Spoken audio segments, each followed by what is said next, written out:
Oke, Assalamualaikum warahmatullahi wabarakatuh. Selamat siang dan salam sejahtera untuk kita semua. Perkenalkan, nama saya Amelia Wardania Putri dengan NIM 0557560004 dari program studi S1 Akuntansi Universitas Terbuka Jakarta. Pada kesempatan hari ini, saya akan menjelaskan mengenai perkembangan Pancasila atau sejarah Pancasila dari masa ke masa.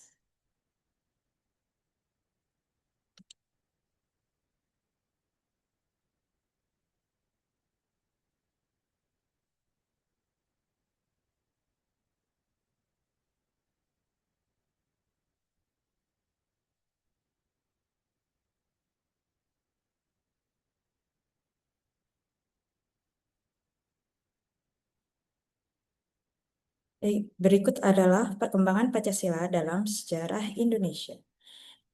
Saya, Melina Wardania Putri dari kelas MKWN 41101831 akan menjelaskan mengenai eh, perjalanan atau proses lahirnya Pancasila mulai tahun 1945 hingga saat. Jadi, apa itu Pancasila? Pancasila merupakan dasar negara Indonesia yang dirumuskan menjelang kemerdekaan tahun 1945. Tujuannya adalah membentuk dasar negara yang dapat diterima oleh seluruh bangsa.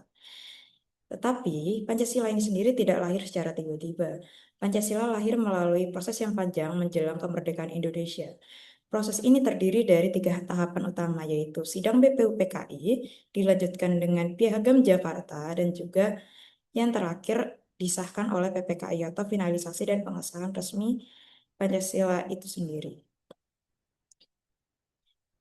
Nah, dari sidang BPUPKI yang dilaksanakan 29 Mei sampai 1 Juni 1945, dirumuskan tiga dasar, dasar negara oleh Muhammad Yamin pada tanggal 29 Mei 1945, selanjutnya oleh Profesor Dr. Mr. Supomo pada 31 Mei tahun 1945, dan yang ketiga ada Insinyur Soekarno pada tanggal 1 Juni tahun 1945. Dilanjutkan dengan Jakarta. Piagam Jakarta dikeluarkan pada eh, bulan Juni, tepatnya 22 Juni tahun 1945 oleh Panitia 9, dan selanjutnya Pancasila itu sendiri dikisahkan oleh PPKI sekitar bulan Agustus tahun 1945. Berikut merupakan proses lahirnya Pancasila. Dalam sidang BPUPKI atau Badan Penyelidik Usaha Persiapan Kemerdekaan Indonesia, tanggal 29 Mei sampai 1 Juni 1945, Soekarno mengusulkan konsep Pancasila sebagai dasar negara. Konsep yang Soekarno usulkan antara lain yaitu ada 5 sila. Yang pertama ada kebangsaan Indonesia, terus yang kedua ada internasionalisme atau perikemanusiaan, yang ketiga ada mufakat atau demokrasi, dan yang keempat ada kesejahteraan sosial, dan yang kelima yaitu ketuhanan yang berkebudayaan. Soekarno sendiri kemudian menyederhanakan gagasannya menjadi trisila yang terdiri dari sosio-nasionalisme, sosio-demokrasi, dan juga ketuhanan. Dan selanjutnya dilanjutkan dengan Ekasila yaitu gotong royong. Hal tersebut yang menjadi cikal bakal lahirnya Pancasila. Selanjutnya adalah Piagam Jakarta pada tanggal 22 Juni tahun 1945.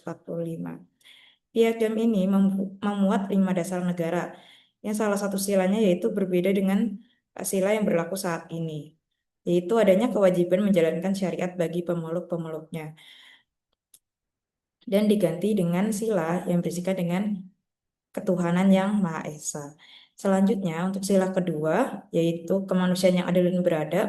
Sila ketiga, persatuan Indonesia. Sila keempat, kerakyatan yang dipimpin oleh hikmat kebijaksanaan dalam permusyawaratan perwakilan. Dan sila kelima, yaitu keadilan sosial bagi seluruh rakyat Indonesia. Nah, semua sila yang masuk di dalam Piagam Jakarta ini termuat dalam alinea pembukaan Undang-Undang Dasar 1945 yang berisikan pernyataan kemerdekaan, tujuan negara, dan garis besar perlawanan terhadap penjajah. Selanjutnya, Pancasila ini sendiri disahkan saat sidang PPKI tanggal 18 Agustus tahun 1945. Nah, di sidang PPKI ini, pengesahan Pancasila ini untuk sila pertamanya berubah dari ketuhanan yang dengan kewajiban menjalankan syariat Islam bagi pemeluk-pemeluknya menjadi ketuhanan yang Maha Esa untuk me- mempertemukan atau mempersatukan bangsa itu sendiri. Selanjutnya, berikut merupakan nilai Pancasila yang tercermin dalam kehidupan sehari-hari.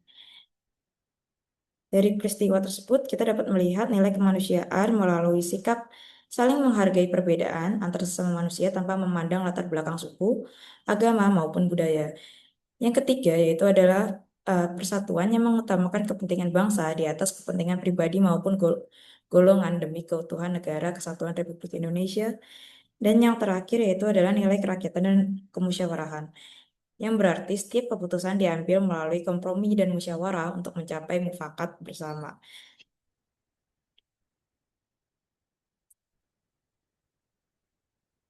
Selanjutnya, dari proses lahirnya Pancasila, kita semua dapat memahami bahwa Pancasila merupakan hasil kompromi bersama dari para pendiri bangsa dan untuk mengesampingkan kepentingan pribadi demi menjaga persatuan bangsa itu sendiri. Para pendiri bangsa ini sendiri berhasil menahan ego demi kepentingan bersama dan menjadi sebuah teladan yang luar biasa untuk generasi penerusnya. Proses perumusan Pancasila mengajarkan kita bahwa kebesaran sebuah bangsa dibangun di atas kesediaan untuk berkompromi dan saling menghormati. Terdapat tiga pelajaran utama dalam Pancasila, yaitu toleransi, yang artinya menerima dan menghargai perbedaan sebagai kekayaan bangsa. Yang kedua ada musyawarah, yang berarti menyelesaikan perbedaan melalui dialog yang konstruktif. Yang ketiga ada tanggung jawab, yang berarti bertanggung jawab dalam menyampaikan dan menerima pendapat yang ada dalam kehidupan sosial bermasyarakat. Terakhir, nilai Pancasila ini sendiri tidak hanya relevan di masa lalu, akan tetapi nilai Pancasila dari masa lalu hingga saat ini tetap akan hidup dan dapat diterapkan dalam kehidupan sehari-hari di generasi muda saat, terutama masa era digital. Penerapan nilai-nilai Pancasila yang ada di masa saat ini yang dapat diterapkan oleh generasi muda diantaranya yaitu dalam bermedia sosial. Dalam bermedia sosial, kita dapat menerapkan nilai musyawarah dan toleransi dalam diskusi online, serta untuk menghindari ujaran kebencian maupun hoax. Selanjutnya, dalam kehidupan kampus ini sendiri, untuk generasi muda mampu menghargai keberagaman pendapat dalam diskusi akademik dan kegiatan organisasi mahasiswa. Yang terakhir, dapat digunakan untuk interaksi sehari-hari oleh generasi muda, yaitu nilai Pancasila dapat dipraktikkan dalam sikap saling menghormati dan gotong royong dalam kehidupan bermasyarakat. Kesimpulannya yaitu Pancasila bukan hanya dasar negara, tetapi juga pedoman hidup yang harus kita amalkan dalam kehidupan sehari-hari, baik dalam aspek sosial, ekonomi, agama, eh, pertahanan dan keamanan, serta aspek sosial lainnya yang bisa diamalkan oleh generasi muda saat ini. Baik, sekian untuk penjelasan saya terkait perkembangan Pancasila dari masa ke masa. Kurang lebihnya mohon maaf. Terima kasih. Wassalamualaikum warahmatullahi wabarakatuh.